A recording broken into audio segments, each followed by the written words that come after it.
teacher education is mainly about, and specifically what I was saying before about the study of philosophy for teachers, that is a foundational sort of study, right? It's that upon which you build your experiential knowledge, your methodological knowledge, et cetera, et cetera. But what about the study of philosophy being an ongoing part of a teacher's development, not just a foundational one? So that's where I think, that's what I, in a sense, try to do with my teaching and my work, is to try to make not only philosophy as a discipline, but humanistic study, the liberal arts available for teachers, not just in terms of being a foundation upon which they can apply practical knowledge, but as in a sense, a lifelong pursuit. So that's in reading Maritain, I was, very simpatico with education at the crossroads, for sure.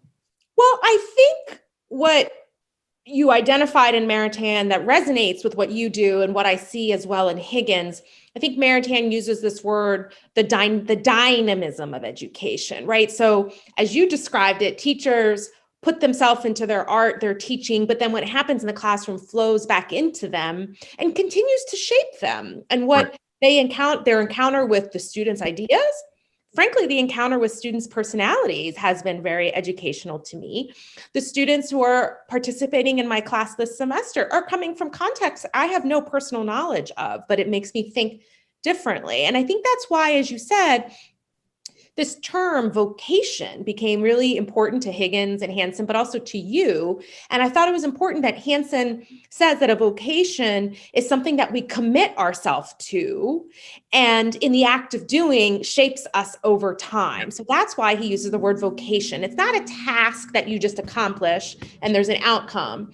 And it's not just a role that you fulfill that somebody else could fulfill tomorrow.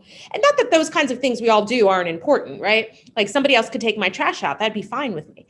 But that the vocation is something that shapes your fundamental commitments and shapes who you are. So it's a kind of doing that develops your being. Yes, indeed.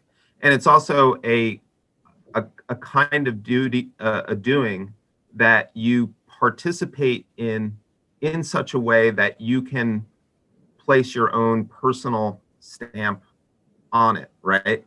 So, which is why Hansen spends a good deal of time talking about the relationship between the practitioner and the practice.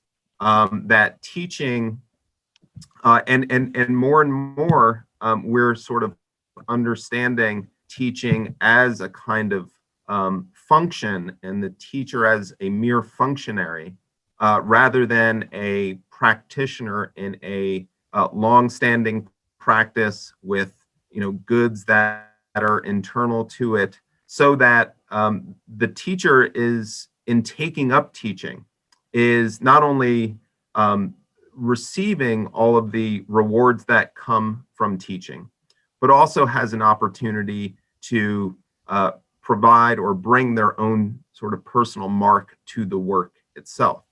It seems that particularly in teacher education, we're looking for a kind of, we're standardizing teaching to such an extent that we're looking for, and I often see young teachers seek this out, right? This sort of standardized toolkit that they could, just bring to the job so that they can meet goals, meet objectives, meet outcomes, and really not go through or risk the adventure, right, of finding, this sounds corny and cliche, but truly finding oneself or one's,